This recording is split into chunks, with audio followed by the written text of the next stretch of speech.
right, sir. Are you Byron Jamal Morris? Yes, ma'am. And Mr. Morris was previously in court, entered pleas of true to counts 2, 3, and 5 in a motion to adjudicate on probation for the second-degree felony offense of burglary of a habitation.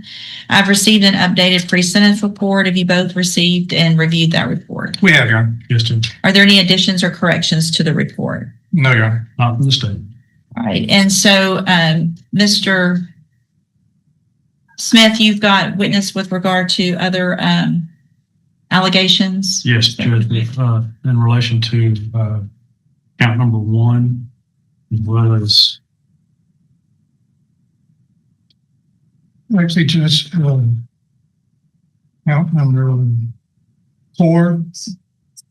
I think we're going to change our plan because he did admit to the probation officer that he was intoxicated, but on a different date than the arrest. So I think we can change that to a true. So let me go through it then.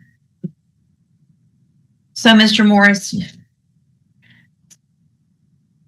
you pled not true to counts 1 and 4. Count 1 alleges you committed that new offense of public intoxication November 6th of 2025. And in that case, you still want to remain with your That's still not true. And then count 4 alleges that you failed to abstain from the use of any and all intoxicating substances, including alcohol, and that you admitted to using alcohol on September 15th of 2025. And is that true or not true? Yes, ma'am. It's true? Yes, ma'am. Okay, so I will change your plea in count number 4 to true. And Mr. Smith, you have witness with regard to count 1? Yes, Judge. You may call your first witness. State Calls Officer Jensen. Yeah, if you'll just kind of slide around a little bit. We'll just do that. A man who had already been given multiple second chances returns to court for what could be his final hearing. Byron Jamal Morris is on probation for a felony burglary conviction, but after admitting several probation violations and facing a new allegation of public intoxication, Judge Raquel West must decide whether he deserves another opportunity or whether it's finally time for prison. What follows is a tense courtroom hearing where every past mistake comes back to haunt him. This informally. Thank you, sir. Morning. Good morning. If you'll please raise your right hand, do you swear or affirm the testimony you're going to give in this hearing will be the truth, the whole truth, and nothing but the truth? Thank you. You may proceed. Would you state your name for the record and spell it for the court? Officer Michael Jansen, first name Michael, Michael, last name Jansen, Jantzen. And how are you employed? I'm employed by the Beaumont Police Department. And what is your occupation? I'm a police officer. How long have you been a police officer? About a year and around 3 months. Were you a certified police officer in the state of Texas? What training have you received to become a certified police officer? I've been through the basic police officer. Can I ask y'all both to speak up? Your back's kind of to the court reporter as well. Thank you. And what do you do? You said you're a patrol officer? Yes. What is a duty job description for a patrol officer? General patrol, respond to calls for service, any number of calls throughout a shift. Could be honestly anything. Okay. Were you working in that capacity on November 6th of 2025? Yes, sir. And about 11:38 in the evening, did you receive a dispatch? Yes, sir. And what, if anything, did you do as a result of that dispatch? Immediately began operating my department issued patrol car in that direction and arrived on scene. Okay. What did you observe when you got there? And describe for the court what location we talking about. Yes, sir. 4705 Magnolia. It's the Swift gas station. You're dispatched there in reference to a person who was asleep at a game machine inside that gas station. We arrived on scene, entered the gas station, and observed a person asleep at the game machine. Attempted to arouse him by verbal stimulus. I then reached onto his chest and provided a physical stimulus to his chest. He did not wake up. At that point, he woke up after a few more conversations between my partner and I, and he woke up, immediately smelled the smell of alcohol emitting from his broken person, observed bright glassy eyes, and as we stood him up, we walked up, to the police car and observed the unsteady gait as well. Okay. In your opinion, did he appear to be impaired or intoxicated? Yes, sir. And did you feel like that was from alcohol and or other substances? Yes, sir. Was he impaired to the point that he appeared to be a danger to himself and to others? Being that location is in a very high crime area in the city of Beaumont, I absolutely believe so. And do you see the person that you encountered on November 6th of 2025 at the Swift gas station here in the courtroom today? Yes, sir. Would you point to him and identify an article of clothing that he's wearing? An orange jumpsuit. Let the record reflect he hasn't identified the defendant in this case. The record will so reflect. And did you place him under arrest for public intoxication on that day? Yes, sir, I did. That's what Mr. Thank you. Mr. Rojas? So he was in a high crime area, and that makes him a danger to himself or others. Yes, sir. Being that he was asleep in that gas station, that I've responded to several calls there for violent crimes. He was unable to be aroused by myself and another officer. I believe that somebody could have stolen any number of items from him or assaulted him or been a victim of any other crime. What was the original call for? A person asleep at a game machine. Nobody said anything about anybody being violent or any fighting or anything like that, right? Not at that time. Okay. Was there ever at all during this call? Not during that call, no, sir. Okay. And when you were finally able to wake him up, he wasn't argumentative or disruptive with you, was he? He woke up as a person would, surprised that there was two police officers. I feel like that's a normal reaction. That, all of a sudden there's two police officers with their, presence right there. But I was able to take him in handcuffs immediately based off of that reaction. Felt for him. And you said you did the chest, what's it called? The chest rub? Like a sternum rub. The sternum rub. Most people wake up immediately from that, don't they? Yes. Even intoxicated people. Generally, in my experience. In your experience, do you know of any kind of what would cause it? But you said he did not immediately wake up from that. What in your experience would cause somebody to not wake up immediately from that? If you know. Any number of intoxicants in their system. Okay. Could it also be due to seizures, maybe? I'm not. You don't know about that? Okay. You'll agree with if anybody in a high crime area is in a little bit of danger, right? Yes. Okay. I'll pass the witness. Anything No else? other questions, Judge. Any objection to Officer Jansen being excused? There you are. Thank you for being here, sir.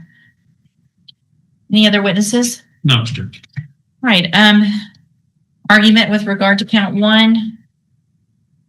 I can call Mr. Morris on that, Judge? On count one? Yes. Sure. Raise your right hand the best you can. Do you swear or affirm the testimony you're going to give in this hearing will be the truth, the whole truth, and nothing but the truth? All right, go ahead. Byron, you heard the officer's testimony, right? Yes, sir. Okay. And you and I have talked about this before, about count one, right? Yes, sir. Tell the judge, were you intoxicated on that night? No, sir. Okay. Why were you asleep on that night? I think I had a seizure on the machine. Okay. And you are prone to seizures, aren't you? Yes, sir. And in fact, I think that's in the updated PSI that you do have seizures, and the probation department knows about that. Yes, sir. Okay. Now the officer says he smelled some alcohol. Why would he be smelling alcohol on your breath? All that I kind of remember was I might have had an open container in the car. But I really don't remember. Okay. So you admit that you might have been drinking alcohol on that night, Might have, yes, sir. but you don't think you were intoxicated. No, sir. Okay. And well, pass the witness, Judge. All right, Mr. Smith. So, Mr. Morris, you're saying that you had a seizure, and as a result of the seizure, you had passed out to the point that verbal stimulus and physical stimulus did not arouse you, correct? Yes, sir. During the hearing, prosecutors call a police officer who testifies that Morris was found asleep inside a gas station, smelled strongly of alcohol, had glassy eyes, and appeared too intoxicated to care for himself. Morris insists he wasn't intoxicated and claims he may have suffered a seizure, but he also admits he had been drinking that night while taking medication for seizures. As the evidence unfolds, the court finds the public intoxication allegation to be true. Both sides then debate whether Morris should receive another chance or finally face prison after years of probation and violations and repeated rehabilitation opportunities.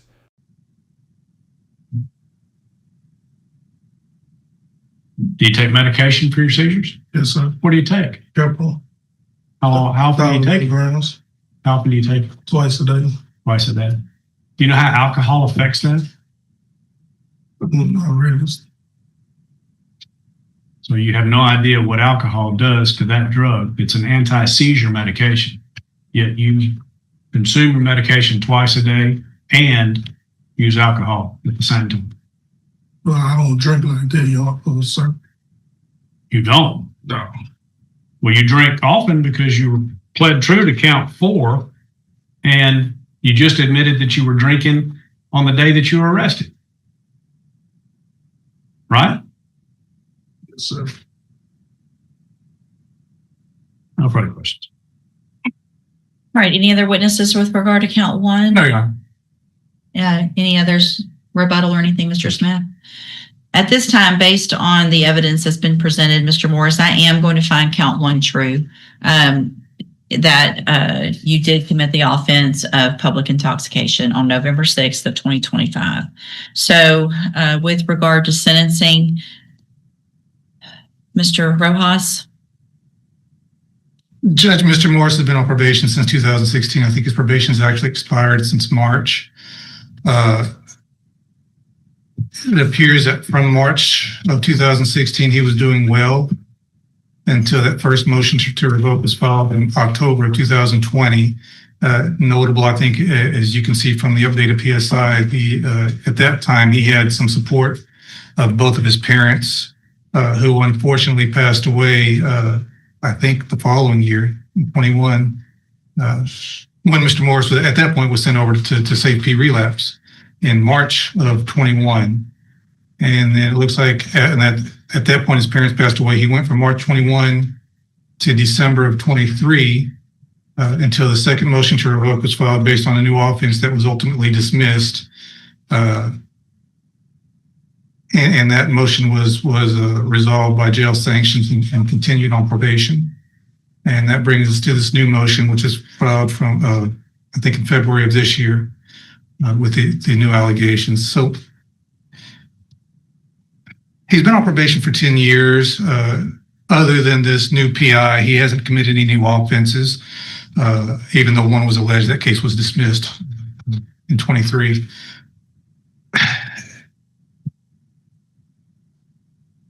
It's unfortunate, I think, that his parents passed away because it looks like they were the support for him. They were able to give him some guidance while he was on probation. He was doing well while they were alive. And even after they passed away, other than administrative violations and this new admitted drug use and alcohol use, which is serious. I understand those are violations of probation, but he seemed to be doing well until this new motion was filed. I don't know what we can do with him, Judge, because probation's expired. My recommendation, or I guess what we would ask the court to do is to let this time that he's been in jail serve as sanctions and let his probation expire. Right. Thank you. Mr. Smith? Judge, I believe the recommendation of the probation officer is absolutely spot on. I think he's taken advantage of the court's leniency. We've sent him to Safe P twice. He's been in drop. He's done the moral recognition therapy. He has not gotten any benefit from all the programs that have been offered and completed. He blames the fact that he can't act like an adult because he doesn't have people to tell him what to do, but he's an adult. He shouldn't have to have people tell him what to do. He's been given every opportunity, and just letting it expire would be not justice in this case. We believe that probation should be revoked and he should be sentenced to time in TDC, understanding that he will get credit for the time that he successfully completed Safe P. So we would ask for a significant amount of time in prison. Thank you, Mr. Smith. Mr. Block's here, and you have your updated report. Is there anything else that you would like to add, sir? No. All right, thank you. Mr. Morris, Mr. Smith is absolutely correct. I'm looking back at that original PSI, and the original PSI wasn't even agreed. It was a cap of 8 years in prison. And on that day, I gave you the opportunity for this probation, and you have had multiple. This is your third motion to revoke. So it hasn't all gone well. And the fact that you've been given those opportunities at SafeP twice, and you're still doing what you're doing. I'm going to again I'm finding count 1 true, find that you entered your pleas of true to counts 2 through 5 freely and voluntarily, find those counts true, find sufficient evidence to find you guilty, and at this time find you guilty of burglary of a habitation. You're lucky that the agreement in this is for a cap of 5 years. You know, the cap went down from the original, which is usually doesn't happen. I'm going to follow this agreement, but you're very lucky. I'm going to sentence you to a term of 5 years in the institutional division of the Texas Department of Corrections. You will receive credit on that sentence for any time that you've been in custody that the law gives you the right to receive. I'm going to hand you the trial court certification that shows this was an agreement that I followed, and so you waived your right to appeal. I've also handed you a written admonishment regarding your ineligibility to possess a firearm or ammunition. Because of the judgment entered against you, you're ineligible under Texas law to possess a firearm or ammunition. Possession of a firearm or ammunition could lead to charges against you. If you have any questions about the laws that make you ineligible to possess a firearm or ammunition, or about how long that lasts, you can talk with Mr. Rojas. All right, good luck to you. You can go back with the bailiff. Excuse me. Johnny Segeda, Mr. Rojas, it's a sentencing. Johnny Segeda. After reviewing Morris's long probation history, Judge Raquel West explains that he has already received multiple opportunities, including 2 separate stays in the SAFP treatment program, yet he continues violating the conditions of his probation. Concluding that enough chances have been given, she revokes his probation, finds him guilty of burglary of a habitation, and sentences him to 5 years in the Texas Department of Criminal Justice. Before ending the hearing, the judge also advises him that because of his felony conviction, he is no longer eligible to possess firearms or ammunition under Texas law,